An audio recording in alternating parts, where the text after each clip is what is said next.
अस्सलामुअलैकुम and good evening. मैं हूं आपकी मेज़बान सना हारून। नाज़रीन, एक तरफ मुल्क के अंदर सियासी भूचाल और दूसरी तरफ सरहदों पर बढ़ता हुआ खतरा। खैबर पख्तूनख्वा की सियासत में नया तूफान उठ चुका है। वज़ीर आला सुहेल आफरीदी बानी PTI की रहनुमाई में नई काबीना तश्कील देने का फैसला कर चुके हैं और इस्लामाबाद से राना सनाउल्लाह का 2 टोक ऐलान गूंज रहा है।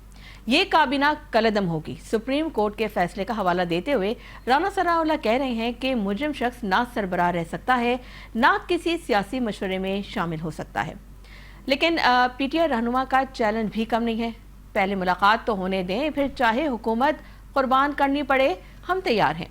और दूसरी जानिब सरहद पार एक और अहम पेशरफ्त। पाकिस्तान और अफगान तालिबान के दरमियान मुज़ाकरात का दूसरा दौर आज तुर्किया में हो रहा है, जहां बात होगी दहशतगर्दी रोकने के लिए मॉनिटरिंग मैकेनिज्म पर। दफ्तर ख़ारजा कह रहा है कि अफगान सरजमीन से पाकिस्तान के खिलाफ दहशतगर्दी का सिलसिला खत्म होना चाहिए, जबकि तालिबान तर्जुमान ज़बीउल्लाह मुजाहिद तस्दीक कर रहे हैं कि अफगान वफ्द तुर्की के लिए रवाना हो चुका है। याद रहे, दोहा में होने वाले पहले दौर में आर्जी जंगबंदी पर इत्तफाक हुआ था। नाज़रीन, अब सवाल यह है कि क्या इस्तांबुल मुज़ाकरात इस खूनरेज़ सिलसिले का खात्मा कर पाएंगे? क्या पाकिस्तान वाकई अफगान सरजमीन से हमले रुकवा सकेगा? और अंदरूनी मुल्क क्या बानी PTI के मशवरे से बनने वाली काबीना कानूनी बहरान में फंसने जा रही है? आज के प्रोग्राम में हम बात करेंगे एक तरफ मुल्क की सियासत के आईनी मोड़ की और दूसरी तरफ पाकिस्तान की सलामती से जुड़े उस हसास महाज की, जहां फैसले सिर्फ अल्फाज नहीं, आने वाले वक्त की सिमत तय करेंगे। छोटी सी ब्रेक लेंगे नाज़रीन। ब्रेक से वापस आएंगे तो अपने मेहमानों का भी आपसे तारुफ करवाऊंगी, तो आपने कहीं नहीं जाना है। Stay with us. नाज़रीन, आपसे अपने मेहमानों का तारुफ कराती चलो। हमें पाकिस्तान मुस्लिम लीग नून से ज्वाइन किया सेनेटर गौस मोहम्मद न्याजी ने।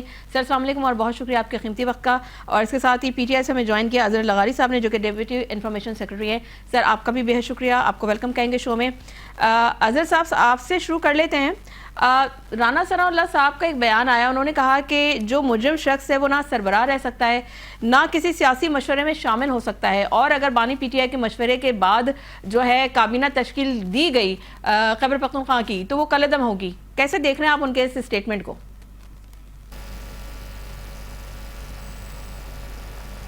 जी अजहर लगारी साहब, आपको मेरी आवाज आ रही है? जी, आपको आवाज आ रही है मेरी? जी जी जी, मैं ये कह रहा हूँ कि राना सनाउल्लाह साहब शायद आजकल मजाक के मूड में हैं, और दूसरा ये कि शायद उनके पास वक्त ज्यादा है सेनेटर बनने के बाद, क्योंकि मुफ्त की सीट मिली हुई उनको, तो वो मुफ्त में आके सेनेटर बन गए हैं। अब वो अपनी तरफ से पता नहीं क्या क्या बातें करते रहते हैं। पहली बात तो ये है कि खान साहब की कन्विक्शन जो है वो सारी चैलेंज है, और वो अभी फाइनल अपीलेट कोर्ट में पहुंची नहीं है। दूसरी बात ये कि सारी कौम को पता है, यूनाइटेड नेशंस की रिपोर्ट है जहाँ कहा गया था कि खान साहब की गिरफ्तारी इलीगल है। कॉमनवेल्थ की रिपोर्ट आई हुई है जिसमें कहा गया है कि इलेक्शन जो है वो बड़े पैमाने पे रिग्ड है। अब वो एक पाकिस्तान की सबसे बड़ी सियासी जमात के सरबराह है। और दूसरी बात यह कि एक चीफ मिनिस्टर है, उन्होंने इमरान खान के नाम पे वोट किया है, तो इस तरह तो इमरान खान के नाम पे वोट भी गुनाह हो गया। फिर तो लोगों को कहते हैं आप कि आपने तो फिर वोट ही नहीं देना इमरान खान साहब को, क्योंकि वो जेल में है। तो इस तरह से तो नहीं होता। लोग अपने नजरिए के मुताबिक वोट देते हैं अपनी पसंदीदा पार्टी को, और वो चीफ मिनिस्टर है, मशवरा करने जा रहे हैं। कोई इमरान खान पे कोई साइन तो नहीं होंगे उस पर।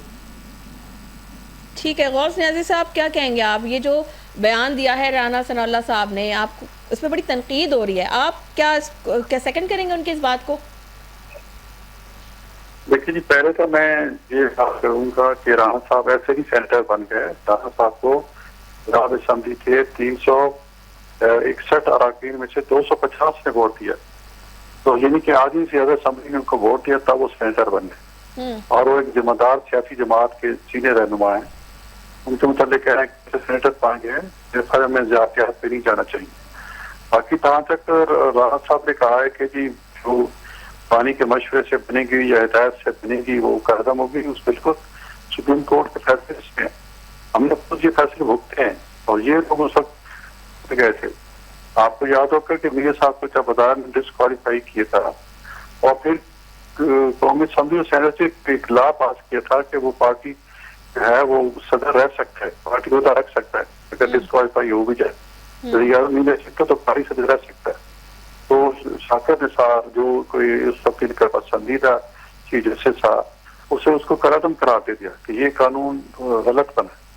तो अब यानी कि जो जिसको पार्टी को करेक्शन हो जाए या जो नायक हो जाए तो फिर वो पार्टी को तक नहीं रख सकता और वो पार्टी को लीड भी नहीं कर सकता। अब जाहिर है जब अगर उस हिदायत के मुताबिक बनती है कैबिनेट बनती है तो उसको लॉजिक नहीं है, उसकी कोई कानूनी हैसियत नहीं होगी। इसका मतलब है कि सुप्रीम कोर्ट के ऑर्डर की वायलेशन होगी। फिर हम अगर ऐसे करते हैं उसके मशवरे के बाद काबीना देते हैं तो फिर हमारे पास ऑप्शन खोला है कि हम सुप्रीम कोर्ट जाएं और सुप्रीम कोर्ट के फैसला उनको कोर्ट को फैसला दिखाएं कि ये हाल है, उन्होंने वायलेशन की है और उसको कलम करा दिया जाए। फिर हम सुप्रीम कोर्ट में जाएंगे। ठीक है, ये हम जमहूरी हो गए, हम तो वैसे जमहूरी एक उन्होंने बात की है तो हम तो चाहते हैं जमहूरी तरीके से चले और जमहूरी को चलना चाहिए और मिल बैठ के मुझसे कहा निकालना चाहिए। लेकिन ये लोग हर चीज को बलडोज करते हैं जिसकी वजह से हमें इस किस्म के कोर्ट में भी जाना पड़ता है और इस किस्म के बयान भी देने पड़ते हैं। अच्छा न्याज़ी साहब, खतर कलामी की माजरत, आप ये कह रहे हैं कि अगर जो PTI है, अगर खैबर पख्तूनख्वा की जो है जो काबीना है वो अगर उनके मशवरे के बाद और उनके कहने पर अगर तश्कील दी जाएगी तो आप लोग कोर्ट में जाएंगे, आप ऐसे ही करें? जी मैं ये कह रहा हूँ, बिल्कुल क्योंकि कोर्ट का फैसला है ना, सुप्रीम कोर्ट ऑफ पाकिस्तान, ठीक है, लातर रंग का फैसला है कि अगर कोई बंदे को कन्विक्शन जाए वो कोई पार्टी होते नहीं रख सकता, कोई एडवाइस नहीं दे सकता। अब देखा उसी के लिए तो चेयरमैन उसको हटा दिया गया है, ठीक है ना। तो गौर से एडवाइस दे सकते हैं, खान साहब नहीं दे सकते। अगर खान साहब से एडवाइस देंगे तो फिर ये सुप्रीम कोर्ट के हुक्म की वायलेशन होगी। ठीक है। अजहर साहब, आपने सुना न्याज़ी साहब क्या फरमा रहे हैं? वो कह रहे हैं कि हम कोर्ट में जाएंगे अगर बानी PTI के मशवरे के बाद काबीना तश्कील दिए। सर जैसा कि अभी न्याज़ी साहब ने बताया, सर चेहरे बदल गए लेकिन चीज़ें तो वही हैं, क्योंकि एज़ पर गौस न्याज़ी साहब, जाहिर सी बात है जब नवाज शरीफ साहब पे भी जो है उनको भी उनके ऊपर भी मुकदमात थे तो पार्टी के जो भी मामला थे, जाहिर सी बात है शहबाज शरीफ साहब देख रहे थे, तो ये सारी सूरत हाल उन्होंने भी फेस की है। तो आज वो आपकी पार्टी फेस कर रही है, तो फिर आप लोग इस चीज़ के अगेंस्ट क्यों हैं, या आप क्यों समझते हैं कि जो है अगर इस तरह की कोई बात की जा रही है राना सनाउल्लाह की जानिब से तो वो सही दुरुस्त बात नहीं है, या आपको मुज़ायगा खेज लग रही है? देखिए, वो नवाज शरीफ का मामला कुछ और था। नवाज शरीफ साहब जो है वो टिकट पे, सेनेट के टिकट्स पे सिग्नेचर कर बैठे थे और उससे पहले वो फैसला आ चुका था कि वो किसी की किस्म की पब्लिक ऑफिस या पार्टी में कोई ओहदा नहीं रख सकते। तो उन्होंने वो सेनेट के टिकट जारी किए थे जिसके ऊपर सुप्रीम कोर्ट का फैसला था। ये तो कोई पब्लिक ऑफिस तो नहीं रखते इमरान खान साहब, ना ही कोई पार्टी का ओहदा है उनके पास अभी। वो तो फाउंडर है, फाउंडर चेयरमैन है पाकिस्तान तहरीक-ए-इंसाफ के। इससे ज्यादा तो उनको कोई पार्टी में तो कोई ओहदा है ही नहीं, ना इलेक्शन कमीशन बर्दाश्त करता है। तो पार्टी के चेयरमैन जो है वो, एक्टिंग चेयरमैन जो है वो बैरिस्टर गौहर साहब हैं और CM जो है वो कॉन्स्टिट्यूशनली कोई बाउंड नहीं है किसी के भी साथ, चेयरमैन के साथ या जनरल सेक्रेटरी के साथ मशवरा करने का। वो अपनी काबीना बना सकते हैं। वो सिर्फ ये कह रहे हैं कि जी मेरे रहनुमा वो हैं, मेरे लीडर वो हैं, मेरे नजरियाती लीडर भी वही हैं, मुझे नाम उन्हीं के नाम पे वोट पड़ा है और मैं उनसे जाके मशवरा करूंगा अपनी काबीना मुझे किस तरह बनानी है और जो वो मुझे मशवरा देंगे उस पर मनोन अमल होगा। इनको इस पे कोर्ट पे जाना है, सुप्रीम कोर्ट में जाना है, इलेक्शन कमीशन में जाना है, जहाँ जाना है चले जाएं, कोई फर्क नहीं पड़ता। ठीक है। अच्छा, आप मानते हैं न्याज़ी साहब, सॉरी अज़ल गारी साहब, कि अगर जेल से जो सियासी रहनुमाई होती है या सियासी रहनुमाई लेना कानूनी तौर पे दुरुस्त है? जेल पे जी सियासी रहनुमाई लेने पे तो कोई पाबंदी नहीं है, ना ही कोई सियासत में बात करना पाबंदी है। ये अभी रूल 265 जो है ये इस्लामाबाद हाई कोर्ट ने अनफॉर्चुनेटली उनके बेंच ने जो है ना वो इम्पोज कर दिया है कि जी सियासी जो कैदी है वो सियासी बात नहीं कर सकता। एक तो कैदी ही सियासी है, दूसरा ये आप मंडेला रूल्स देख लें, यूनाइटेड नेशंस के रूल्स देख लें, यूरोपियन यूनियन के रूल्स देख लें। एक जो भी बंदा होता है जिसको सजा होती है वो सिर्फ जिस्मानी तौर पर कैद होता है, वो जहनी तौर पर कैद नहीं होता, ना उसको रखा जा सकता है। ये गलत होता है। आप कन्वेंशन पढ़ लें, न्याज़ी साहब भी पढ़ सकते हैं। अच्छा, लेकिन अजहर साहब, बैरिस्टर उमैर नियाज़ी ने कहा कि जब ये राना सनाउल्लाह का बयान आया तो उन्होंने कहा कि जी चैलेंज किया, उन्होंने कहा पहले आप बानी PTI से हमें मुलाकात की इजाज़त तो दें, उसके बाद अगर हमें हुकूमत कुर्बान करनी पड़ी तो हम इसके लिए भी तैयार हैं। उमैर नियाज़ी साहब ने अपने हिसाब से जो भी कहा है, मुझे नहीं पता उन्होंने क्या कहा है, लेकिन सोहेल अफरीदी ने पहले तो जो है वो पंजाब गवर्नमेंट को खत लिखा अपनी गवर्नमेंट के थ्रू। उसके बाद फिर जो है वो उन्होंने वजीर आजम से भी बात की, फिर उन्होंने सुप्रीम कोर्ट की चीफ जस्टिस को भी खत लिखा, उसके बाद उन्होंने केस किया बाकायदा, और वहां से परमिशन मिली थी उनको कि जाएं आप जाके मुलाकात करें। बिल्कुल और मिली वो थी। अपने टाइम पे पहुंचे थे। ये भी गलत बात है कि वो टाइम से देर से पहुंचे थे, ऐसी कोई बात नहीं है, वो अपने टाइम पे पहुंचे थे। और वहां उन्होंने मुलाकात नहीं थी, उन्होंने अलामती एक धरना भी दिया 20 मिनट का, उसके बाद वो चले गए। ये कानूनी तरीके से ही सारा कुछ कर रहे हैं, कोई गैर कानूनी। इनसे ही आप पूछें कि ये जो, लेकिन अजहर साहब, आपने राना सनाउल्लाह के बयान को मुज़ायका खेज़ कहा, लेकिन बैरिस्टर उमैर नियाज़ी ने जो ये बयान दिया कि हमें बानी पीटीआई से मुलाकात की इजाज़त दें, तो फिर उसके बाद अगर अदालत हमें कहेगी तो हम हुकूमत भी कुर्बान करने के लिए तैयार है, तो उनका ये स्टेटमेंट आपको मतलब मुज़ायका खेज़ नहीं लग रहा? कि हम अदालत में चले जाएंगे, तो उन्होंने कहा अगर ठीक है अदालत ने फैसला दिया कि ये काबीना गलत है, तो ठीक है, फिर हम काबीना डिसॉल्व कर देंगे। उसके बाद अगर हमें जो भी हिदायत मिलेंगी खान साहब से या पार्टी जो भी फैसला करेगी वही करेंगे। अच्छा ठीक है अजहर साहब, आपको एक शॉर्ट सुनवाते हैं। इसमें तो कोई गलत बात तो नहीं। ठीक है, अभी आपको एक शॉर्ट सुनवाते हैं जो सीएम खैबर पख्तूनख्वा सुहेल आफरीदी साहब ने जो बड़ी धुआंधार स्पीच करी है, वो जरा उसके शॉर्ट सुनवाते हैं, फिर उस पर बात करते हैं। जिस दिन मैंने हल्फ लिया, मैंने कहा कि मैं तमाम आईनी और कानूनी तरीके अपनाऊंगा, मैं जाऊंगा अदालत, मैं अदालत गया। उससे पहले मैंने पंजाब हुकूमत को और वफाकी हुकूमत को लेटर लिखे कि मुझे अपने लीडर से मिलने दे। मैंने वजीर आजम साहब को कहा कि मुझे अपने लीडर, अपने कायद से मिलने दे। अदालत ने परसों हुक्म दिया, कल हुक्म दिया कि मुझे इमरान खान, मेरे लीडर, मेरे कायद से मिलने दिया जाए, लेकिन मुझे मिलने नहीं दिया गया। तो मैंने ये फैसला किया कि मैं अवाम के दरमियान जाऊंगा, अपना मुकदमा अवाम के सामने रखूंगा, और इंशाअल्लाह ताला अब इंसाफ सड़कों पर होगा इंशाअल्लाह ताला। मेरा साथियों, तैयारी पकड़ो, क्योंकि मेरे लीडर, मेरे कायद ने कहा है कि तैयारी पकड़े। गौस साहब, आपने भी ये शॉर्ट सुना होगा, अदालत से जो है उनको परमिशन ग्रांट हो गई कि वो बानी पीटीआई से मुलाकात कर सकते हैं, लेकिन वो जाते हैं, उनको मुलाकात करने नहीं दिया जाता। अब वो ये कह रहे हैं कि मैंने आईनी जो है तरीक़ा अपनाने की ठानी थी कि मैं आईनी तरीक़े से हर काम करूँगा। उन्होंने अदालत से रुजू किया, उन्होंने विफाक को फ़ोन किया, लेकिन उन्हें मिलने नहीं दिया गया। तो आपको क्या लग रहा है कि अदालत उन्हें हुक्म दे रही है, आप लोग मिलने नहीं दे रहे, तो ये जो सियासी दर्जा हरारत है वो बढ़ता चला जा रहा है, तो इसका ये आपको लग रहा है कि अगर विफाक इनको सपोर्ट करती भी, मुलाकात करने भी देती, तब भी इनका यही रद्द-ए-अमल होता? देखिए जी, ये हम तो क्योंकि अब तो कह रहे हैं कि हम तो सड़कों पे आ जाएंगे, वो तो आप कह रहे हैं कि हम फैसले सड़कों पे करेंगे। सड़कों पे तो कई दफा आ चुके हैं, क्या हुआ था 25-26 जनवरी को सड़क बनी आए थे, खान साहब खुद आए थे, और क्या हुआ था इनका, अशर क्या हुआ था, कोई गैर बंदे उन्होंने अमलाक को जला दिया था, गाड़ियों को जला दिया था, दफ्तरों को जला दिया था, तो क्या हुआ? कुछ भी नहीं हुआ। रियासत कभी हाथे नहीं, रियासत अपनी रीत हमेशा कायम रखती है। रियासत के साथ मुकाबला नहीं करना चाहिए, जमहूरी तरीके से तो जमहूरी पार्टी के साथ चलना चाहिए और मुल्क को सोचना चाहिए। कि वो हर्षद ने किया था, वो रियासत ने किया था, और गाड़ियां भी रियासत ने जलाई थी। आप ये कहना चाहिए? बिल्कुल, ये वो गाड़ियां थी जो अलीमीन साहब उधर के से लाए थे, और कुछ लोगों की गाड़ियां थी जो उन्होंने आपके बंदों ने जलाई थी गाड़ियां, ठीक है।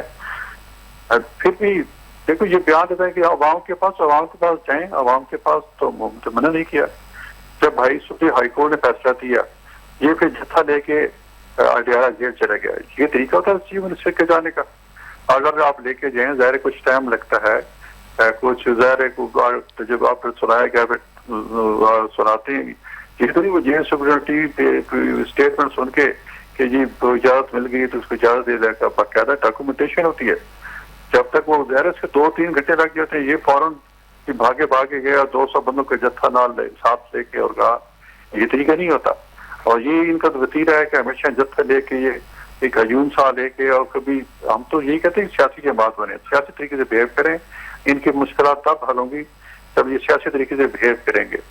अभी वो जब नारे लगा रहा है कि असम्बली में तकरीर की, देखो हमने तो गोश्त जो है वज़ीर आज़म शहबाज शरीफ ने इसको मुबारकबाद दी फिर नेक्स्ट डे जरूरी लॉ एंड ऑर्डर की मीटिंग थी तो उसमें सर आके वो सारी बातें तो मिलने दे देते ना, जब वो वहाँ पहुँच गए थे।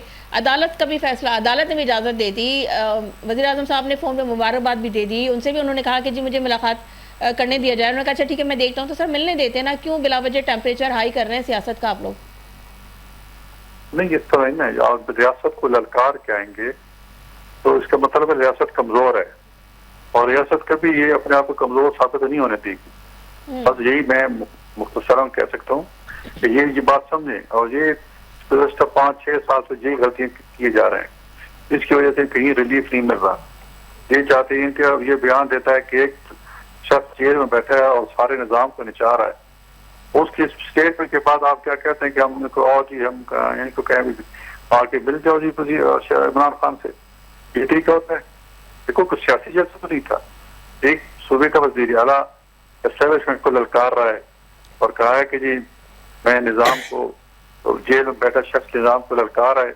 इन तरह आप ये कहना चाह रहे हैं कि हम ललकार रहे हैं या आप ललकार रहे हैं, तो इससे तो भाई तो स्टेट कभी आपको दावत ये स्टेट आपको कभी नहीं मिलने देगी। और जो कानूनी हैसियत है मुलाकात की वो राना साहब ने बता दी है और मैं भी इसको सेकंड कर रहा हूँ। देखो जो चीज करते हैं ना तो इनके फिर आगे हुई भी जाती है।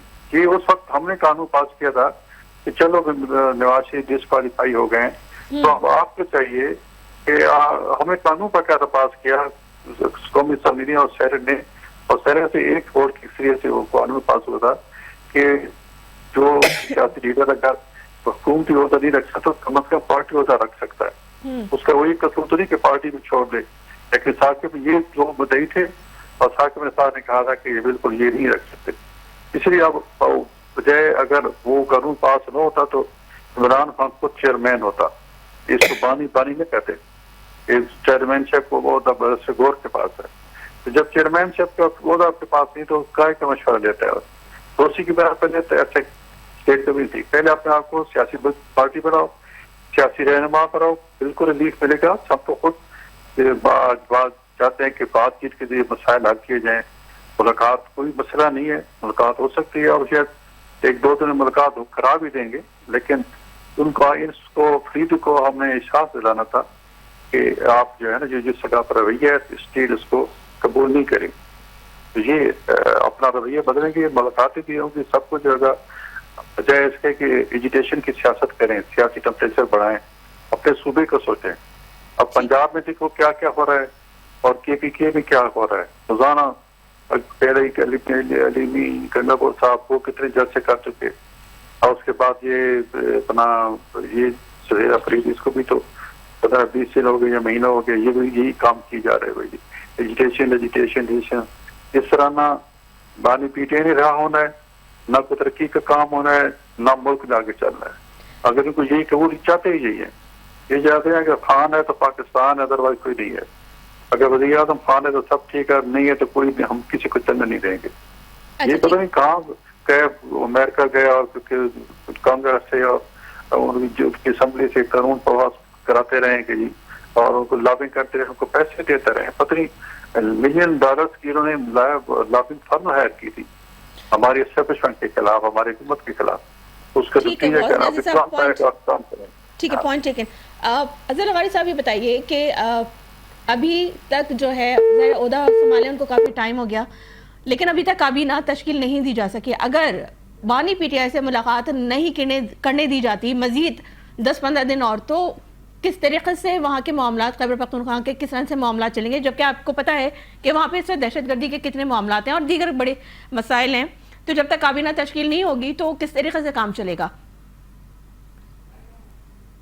नहीं जी, अभी तो ट्यूसडे को फिर जो है वो जाएंगे मिलने या मंडे को। और ये जो नियाज़ी साहब फरमा रहे थे कि मुलाकात हो जाएगी और उसके फॉर्मेलिटीज होती है, मैं उनकी खिदमत में अर्ज करूँ कि मार्च 2025 में लार्जर बेंच जो है वो इस्लामाबाद हाई कोर्ट का फैसला दे चुका है, तरीकेकार भी तय कर चुका है। एक लिस्ट जाएगी और उसमें जो आप नॉमिनेटेड पर्सन है वो मुलाकात करने जाएंगे और लिस्ट देने वाले ये अफसर होंगे और उनकी फिर मुलाकात में कोई रुकावट नहीं की, वो मिल सकते हैं। लेकिन उसके बाद से आपने अभी तक देखा है, हम सब ने देखा है, पूरे पाकिस्तान ने विटनेस किया है कि उनकी मुलाकातें नहीं होती और तो उन लोगों को नहीं भेजा जाता, कुछ लोगों को भेज दिया जाता है, कुछ अनकंसर्न लोगों को भेज दिया जाता है। बहरहाल ये इस तरह से चल, और वो एक ऑलरेडी तरीकेकार जो था वो तय था। बल्कि पहला एतराज जो रजिस्ट्रार साहब ने लगाया था इस्लामाबाद हाई कोर्ट के, उन्होंने कहा था जी अफरीदी साहब क्यों आए, ये तो पहले से ही हमने तो ये फैसला किया हुआ है, मुलाकात की लिस्ट पे नाम दे दें और जाके मिल लें, इसमें तो कुछ और रहता नहीं है। उसके बाद फिर वो एतराजात के साथ जो है वो सुनी गई दरखास्त। एक पार्ट तो आपके सवाल का जवाब ये था। दूसरा ये कि आप कह रही हैं कि अगर 10-15 दिन और भी मुलाकात नहीं होती तो फिर वहां पे बड़े मसाइल हैं, हर चीज है। देखिए ये सोचने की बातें सबकी है ना, ये सिर्फ सोहेल अफरीदी के सोचने की बात नहीं है, ये सिर्फ पीटीआई की बात नहीं है सोचने की। खैबर पख्तूनख्वा जितना पीटीआई का है उतना ही कोई बैठा है पंजाब में, बैठा है आजाद कश्मीर में, गिलगित बल्तिस्तान में, तो सूबा जो है वो खैबर पख्तूनख्वा उनका भी उतना ही है, और हमारे दूसरे सूबे भी हमारे लिए उतने ही है अच्छे, हमें उतने ही प्यारे हैं, हमें उतने ही मोहतरम है। तो अगर आप समझते हैं कि वहां पे सिचुएशन इतनी खराब है, इतनी टेंस है, तो क्यों फ्यूल अप कर रहे हैं? एक चीज कानूनी चीज है जिसकी कोर्ट ने भी इजाजत दी हुई है। एक बंदा है सीएम बना है अभी, वो इमरान खान साहब की हिदायत के मुताबिक बना है, तो अगर वो वहां पे अपने लीडर के साथ मुलाकात करके और उनसे चंद गाइडलाइंस लेते हैं तो इसमें कौन सी बड़ी बात है? देखिए अवाम को जवाब दे होते हैं ना, ये एक ही सीएम है आपके पास पाकिस्तान में जो अवाम को जवाब दे, बाकी तो कोई अवाम के जवाब दे नहीं, वो किसी और के सामने जवाब दे, ये तो अवाम के सामने जवाब दे नहीं, जवाब दे ही है। तो जाहिर है अवाम भी उनसे पूछेगी ना, पहले भी ये बातें हमारे कारकुन कर चुके हैं। लेकिन अजहर लगारी साहब देखें, सोहेल अफरीदी साहब की अपनी जाती हैसियत में जो भी, देखिए मैं आपको एक और बात बताऊं, ऐसी कोई बाउंड्री नहीं है कि सीएम जो है वो हुकूमत नहीं चला सकता। अब तक जब तक काबीना नहीं बनती पूरी वजारतें उनके पास, वो कोई समरी वगैरह आती है, कोई इस तरह की कोई कानून साजी आती है या कोई रूल्स में कोई ऐसी चीज आती है तो लेकिन अजहर साहब फतह कलामी की माजरत, बिल्कुल ठीक है कि जब तक काबीना नहीं तश्कील होती तो सीएम के पास सारी वजारतें होती है, काबीना वही चलाता है। लेकिन सोहेल अफरीदी साहब की अपनी जाती हैसियत में जो भी ख्वाहिशात हों, लेकिन उनके ऊपर प्रेशर तो है, सियासी प्रेशर भी है, क्योंकि जाहिर सी बात है अली अमीन गंडापुर को हटाकर उनकी जगह जो है सोहेल अफरीदी साहब को लाया गया है, और पार्टी का जो नैरेटिव है वो बड़ा क्लियर है, और सोशल मीडिया में भी बड़ा क्लियर है पैगाम कि जाहिर सी बात है आप लोगों का मकसद है बानी पीटीआई को रिहाई दिलवाना। तो सर सिर्फ यही मकसद लेकर आए हैं सोहेल अफरीदी साहब? उनका एक 1 पॉइंट एजेंडा बस यही है, उन्होंने बस इसी के गिर्द घूमना है या अपने सूबे के लिए कुछ करना भी है? देखिए 2024 में जो अवाम ने वोट दिया था वो इमरान खान साहब की रिहाई के लिए वोट दिया था, तो वो किसी और चीज के लिए वोट नहीं पड़ा। अभी भी अगर आप इलेक्शन तो अवाम जो वोट देते हैं वो इमरान खान से रिहाई के नाम पे देते हैं, ये अवाम की ख्वाहिश है।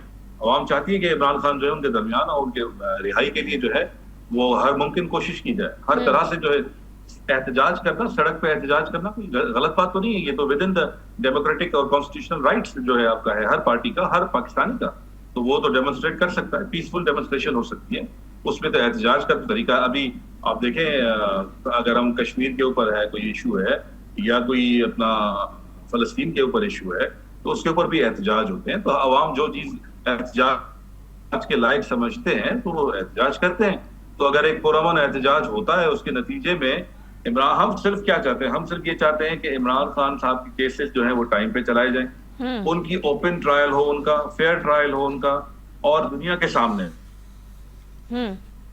ठीक है अजहर लगारी साहब, हमें आप ही की पार्टी के एमएनए हैं मोहम्मद यूसुफ खान, उन्होंने ज्वाइन किया। सर अस्सलाम वालेकुम, बहुत शुक्रिया आपके कीमती वक्त का। सर आप ये बताइए ज़रा यूसुफ खान साहब कि बानी पीटीआई की राय के बगैर क्या हुकूमत नहीं चल सकती? मतलब आपकी पार्टी में कोई फर्द वाहिद की हुक्मरानी नहीं है?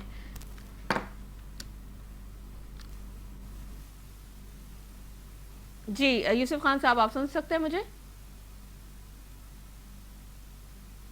ठीक है, गालिबा उनको शायद मेरी आवाज़ नहीं जा रही है। अजहर लगारी साहब आपसे ही जानना चाहूँगी कि जैसे कि अभी मैंने उनसे ये सवाल किया कि बानी पीटीआई की राय के बगैर, ठीक है आपके लीडर हैं और ज़ाहिर है, लेकिन इस वक्त अगर वही फिर मेरा सवाल है कि तमाम वजारतें सीएम के पास हैं, लेकिन बहरहाल काबीना को तश्कील तो देना है, तो क्या पार्टी में कोई आपकी ऐसी कोई फर्द वाहिद की हुक्मरानी नहीं हो सकती, मतलब कि वो उस पार्टी को लीड करे? मतलब क्या मतलब फर्द वाहिद की हुक्मरानी? क्या मतलब मैं आपसे पूछ रही हूँ कि क्या बानी पीटीआई की राय के बगैर कोई आप लोग फैसला नहीं ले सकते? आपकी पार्टी में कोई एक फर्द वाहिद ऐसा नहीं है जो इस पार्टी को लीड कर सके? नहीं, देखिए पार्टी तो चल रही है ना, पार्टी तो उनकी जो भी उनके उसूल हैं, जो भी उनकी रहनुमाई के मुताबिक पार्टी तो चल रही है। पार्टी का मसला नहीं है। एक गवर्नमेंट जो है वो हुई थी, उन्होंने अली दिया था, वो इमरान खान साहब की हिदायत के मुताबिक दिया था, और सोहेल अफरीदी साहब को जो वोट मिले हैं असेंबली के अंदर एमपीएस के, वो भी जाहिर है खान साहब की हिदायत के ऊपर मिले हैं ना। तो मैं ये सिर्फ सवाल ये करता हूँ, देखें पंजाब हुकूमत के अंडर आता है जेल खाना का, ठीक है, जरा पूछे उनसे कि जी मुलाकात सुप्रीटेंडेंट कौन होता है जो मुलाकात नहीं करने देता। कोर्ट ऑर्डर्स के बावजूद इसके खिलाफ तो इन्हें अदालत होनी चाहिए, इनको तो सजा मिलनी चाहिए, लेकिन अदालत लगता है अपने फैसला इंप्लीमेंट कराने के मूड में नहीं है। अगर वो मूड में होती तो मेरे ख्याल में मुलाकात बिल्कुल हो जाती है, और अडियाला जेल के सुप्रीटेंडेंट को भी ये होता है, डर होता कि जी अदालत जो है वो मुझे मेरे खिलाफ कार्रवाई कर सकती है, लेकिन उनको कोई डर ही नहीं है, उनको कोई खौफ ही नहीं है। तो अगर एक मुलाकात करा दी जाए तो उसको क्या मसला क्या है? अगर इतनी नहीं कोई बिल्कुल आपकी बात सही है, ठीक है, मुलाकात जब अदालत ने फैसला दे दिया है और अदालत ने परमिशन ग्रांट कर दी है तो मुलाकात हो जानी चाहिए। अजहर लगारी साहब, हमें यूसुफ खान साहब ने भी दोबारा ज्वाइन किया है, एमएनए है पीटीआई से। सर अस्सलाम वालेकुम, बहुत शुक्रिया आपके कीमती वक्त का।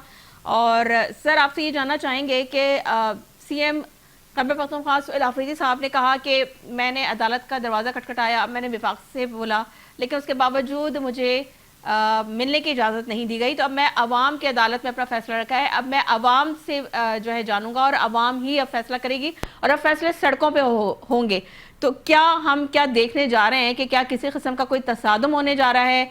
क्या आप लोग हुकूमती रेट को चैलेंज करने जा रहे हैं? क्या मतलब क्या प्लानिंग्स हैं आप लोगों की पीटीआई की?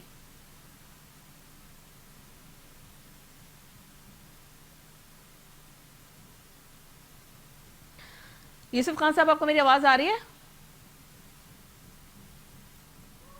ठीक है, गालिबन को मेरी आवाज़ नहीं आ रही है। गौस नियाज़ी साहब, आप मौजूद हमारे साथ।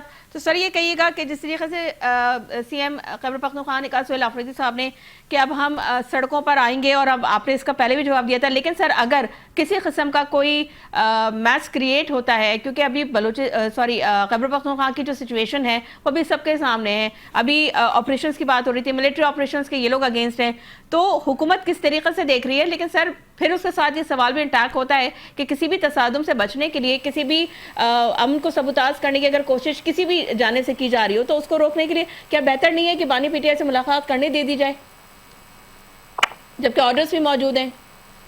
तो मैंने पहले भी कहा है कि इनको अपन रवैया पहले ठीक करना होगा। जब तक रवैया ठीक नहीं होगा मुलाकात 10 साल भी नहीं होगी। तो सर रवैया थोड़ी सी वजाहत करेंगे नियाज़ी साहब की, क्या रवैया? उन्होंने कहा कि भाई वो तो वहाँ पहुंचे, अदालत के हुक्म पर जो है सोहेल अफरीदी साहब पहुंचे, लेकिन उन्हें मिलने नहीं दिया गया। जेल सुपरिटेंडेंट ने क्यों रोका? किस कानून के तहत रोका? क्या ये आर्डर लेके गए थे हाई कोर्ट का? जवाब दीजिए अजहर लगारी साहब। जी बिल्कुल लेकर गए थे जी। झूठ बोलते हैं। अगर जेल की उसकी स्टेटमेंट तो देखो, कोई नहीं कहते।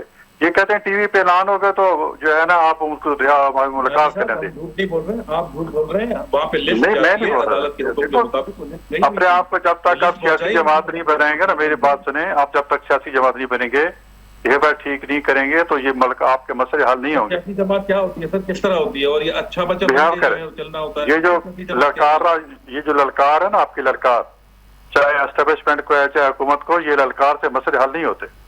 हुकूमत कभी कमजोर नहीं होती, स्टेट कभी कमजोर नहीं होती। इन्फ्लुएंस नहीं होने चाहिए ललकार पे या किसी बयानबाजी पे। तो ये तो कानूनी फैसला है अदालत का, तो उसमें तो ये बातें नहीं आती। लेकिन साहब वो तो कह रहे हैं कि आप लोग अपना कोर्ट का ऑर्डर नहीं लेके गए। गौस नियाज़ी साहब तो कह रहे हैं कोर्ट का ऑर्डर लेके नहीं गए। अभी केपीके समझ में स्टेटमेंट दी है, जो केपीके स्टेटमेंट दी है, ये जलसे में जो स्टेटमेंट दी है। सब बारी बारी आप लोग बोले। कैंडी, मैं नहीं समझ पा रही हूँ कि आप दोनों क्या बात कर रहे हैं। कैंडी बारी बारी बात करें। हम कानून के मुताबिक अपना वो लिस्ट जो थे उनको पहुंचा चुके थे, जो कोर्ट का ऑर्डर था वो पहुंचा चुके। नहीं, जिस वक्त आप लोग गए मुलाकात के लिए उसका कोर्ट का ऑर्डर था आपके पास। आप दोबारा कोर्ट में जाएं और कहें कि हमें मुलाकात नहीं करने दी जाए। देखो क्या है मार्च 2025 में, 8 से 7-8 महीने पहले कि एक लिस्ट जाएगी, वो सलमान अकरम राजा साहब साइन करेंगे या इंतजार हुसैन पजूठा साहब साइन करेंगे, या जो भी नॉमिनेटेड पर्सन होगा अपने पार्टी की तरफ से, वो नाम देगा, 6 नाम देगा, और उन 6 के 6 नामों की मुलाकात कराई जाएगी। ये 2025 मार्च का फैसला है। अब कोई नया फैसला तो ये है नहीं, तो उसमें हमने तो नाम इनका दिया हुआ था, अफरीदी साहब का भी दिया हुआ था, दूसरे 5 लोगों का भी दिया हुआ था, सलमान राजा साहब का भी था, दूसरों का भी था। किसी से मुलाकात नहीं करने दी गई। अच्छा, लेकिन गौस नियाज़ी साहब तो कह रहे हैं कि आप लोग को अब दोबारा से अदालत में जाना पड़ेगा, फिर आपको पता चलेगा कि आप लोगों ने किया है। क्या किया है सर आप लोगों ने? क्या करना है जी? अब क्या करना है? और ऑर्डर जो अदालत का है सर, मैं नहीं कह रही, गौस नियाज़ी साहब कह रहे हैं आप। बिल्कुल अदालत का ऑर्डर ये दोबारा कल अदालत खुलेगी, चले जाएंगे, हमारी मुलाकात नहीं कराने दीजिए। जाहिर हमारा वकील भी होगा, हुकूमत का वकील भी होगा, एडवोकेट जनरल को जवाब देगा। इसमें मैं आपको अर्ज कर दूं, इसमें कंटेम्प्ट में गए हुए थे ये लोग काफी, कि आपके ऑर्डर्स की वजह से, आपके ऑर्डर्स के बावजूद हमारी मुलाकातें नहीं कराई जा रही। आप जरा तो आप जाए ना, अब तो आप कोर्ट में जाए, हम आपको देखो, आप हमारी बात तो सुनते नहीं है। हम जो भी जवाब है इसका कि मुलाकात क्यों नहीं हो रही, ये आप कोर्ट में हम जवाब देंगे कि किस वजह से हम मुलाकात नहीं करा रहे। ठीक है, क्योंकि आपसे बात करना ना करना, आप तो हर चीज को बुलडोज करते हैं, और बुलडोज करने से ना स्टेट कमजोर होती है, ना स्टेट को बात मानेंगी, ना आप ये मुलाकातें होंगी। तो बराए मेहरबानी अगर मुल्क पे रहम करें और एक सियासी पार्टी की तरह। स्टेट है या कोई और स्टेट है, क्या है, जरा डिफाइन कर देना। आप तो आप है ना सर, हम तो आपसे पूछेंगे। स्टेट में हुकूमत पाकिस्तान तो क्या नहीं, अगर शहबाज शरीफ ने बुलाया था चीफ मिनिस्टर को, वज़ीर आज़म हाउस मीटिंग हो रही है और ये KPK हाउस इस्लामाबाद बैठे हैं और सिर्फ 1 किलोमीटर से कम ही फासला है, तो ये वो उस मीटिंग में नहीं गए। जब आप ओबे नहीं करेंगे, जब हुकूमत की बात नहीं मानेंगे, देखो हमने तो, आपने हमें असेंबली में ललकारा पहली तकरीर में, सोहेल ने, इसके बावजूद वज़ीर आज़म ने आपको फोन किया और मुबारकबाद दी, कहा कि इंशाल्लाह। ठीक है, बहुत शुक्रिया। ठीक है सेनेटर गौस नियाज़ी साहब, बेहद शुक्रिया आपका, आपके कीमती वक्त का, और अज़ल गारी साहब आपका भी बेहद शुक्रिया, आप दोनों मेहमानों का बहुत शुक्रिया। नाज़रीन, ब्रेक का कहा जा रहा है, ब्रेक पे जाएंगे, ब्रेक से वापस आएंगे तो फिर मजीद गुफ्तगू को आगे बढ़ाएंगे। Stay with us.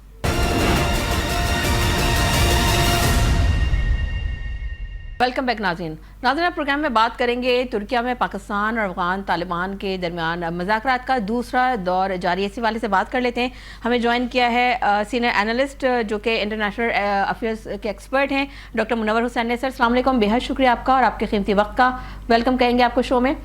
सर ये बताइएगा कि तुर्किया में पाकिस्तान और अफगान तालिबान के जो मुज़ाकरात हैं, क्या ये वाकई नतीजा खेज होंगे या महज ये सिफारती फोटो सेशन है?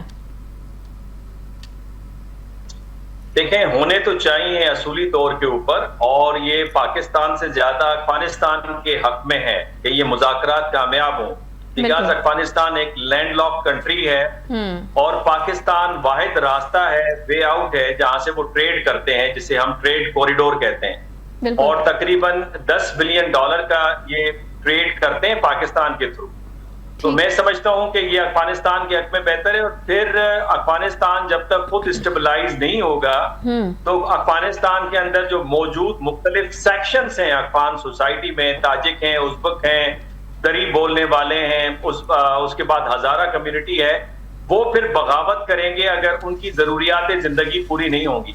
तो मैं समझता हूं कि अफगानिस्तान के हक में इसी वजह से जो उनकी टीम है वो 7 रुकनी टीम है, जबकि पाकिस्तान की 2 रुकनी टीम है। तो इससे आप अंदाजा कर सकते हैं कि अफगानिस्तान को हमसे ज्यादा जरूरत है, जिसके अंदर उनके वजीर दाखिला भी हैं, जो वजीर दाखिला के भाई हैं अनस हक्कानी, नूर अहमद नूर हैं, वजारत दिफा से नूर रहमान नुसरत हैं, उसके अलावा वजारत खारजा से उनके लोग हैं, इवन कतर के अंदर जो उनके सफीर हैं वो भी इसके अंदर मौजूद है। तो अफगानिस्तान को सोचना है कि उन्होंने जंग का रास्ता अख्तियार करना है या अमन का। जंग की हालत में तो उनको अपनी हुकूमत से भी हाथ धोना होगा।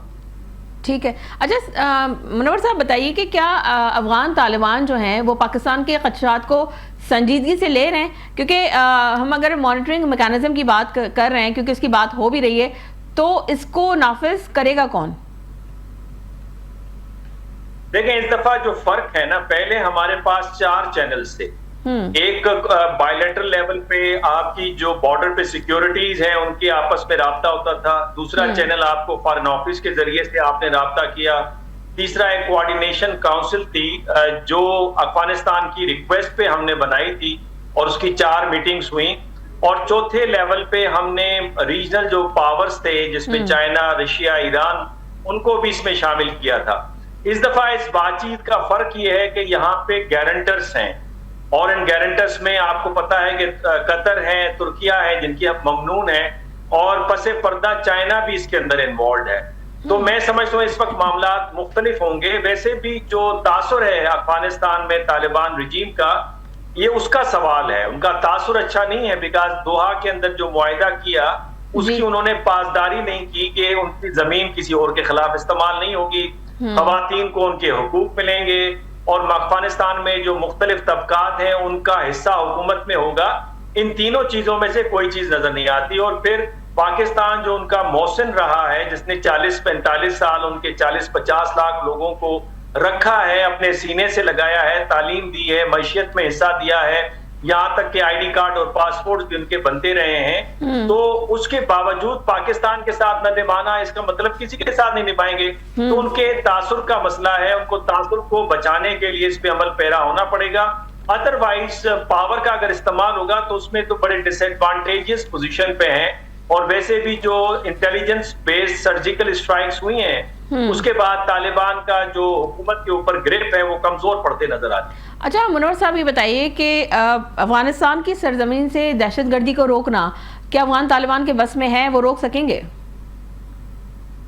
जी हाँ, उनके बस में देखे ना, एक तो कोशिश करना होता है ना, वो कहते हैं where there is a will there is a way. Exactly. अगर उनके बस में नहीं है तो पाकिस्तान के साथ, ईरान के साथ, चाइना के साथ, सेंट्रल एशियंस के साथ कोऑपरेट करके दहशतगर्दी को कर्ब कर सकते हैं। अब एक ग्रुप तो नहीं है, वहां पे 24 ग्रुप है अक़वाम मुत्तहिदा की रिपोर्ट के मुताबिक, और कोई खतरा है चाइना के लिए ETIM उसे कहते हैं, सेंट्रल एशिया, रशिया, अमेरिका के लिए दाइश और अलकायदा की मौजूदगी है। इसके अलावा जैशुल अदर और दूसरी तंजीम मौजूद है जो कि ईरान के लिए खतरा है, पाकिस्तान के लिए TTP, PLA, PLF, लश्कर अच्छा, लेकिन मुनव्वर साहब प्रोग्राम का वक्त खत्म हो रहा है, बस एक लास्ट कमेंट लेना चाहूंगी आपसे कि अगर अफगानिस्तान जो है वो उसकी मज़ाकरात जो हो रहे हैं नाकाम होते हैं तो पाकिस्तान के पास नेक्स्ट ऑप्शन क्या होगा?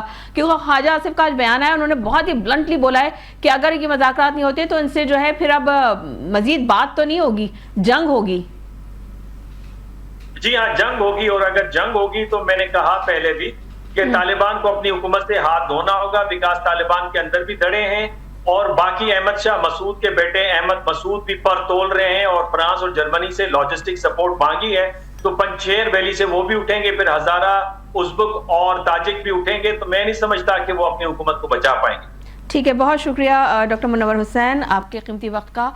और नाज़रीन, यहाँ वक्त हुआ है अब हमारे प्रोग्राम के अख्तिताम का, लेकिन जाने से पहले इतना कहना चाहूँगी कि सियासत हो या सलामती, फैसला अब वक्त नहीं अमल मांगता है। खैबर पख्तूनख्वा की बनने वाली काबीना कानूनी है या नहीं, ये अदालत तय करेगी, मगर देखना यह है कि अवाम का एतमाद कौन जीतेगा। ये फैसला सड़कों पर होगा या पार्लियामेंट में होगा। और सरहद पार मुज़ाकरात अगर अमन ला सके तो यही सबसे बड़ी कामयाबी होगी। अपना बहुत ख्याल रखिएगा, मुझे दीजिए इजाज़त, अल्लाह हाफ़िज़।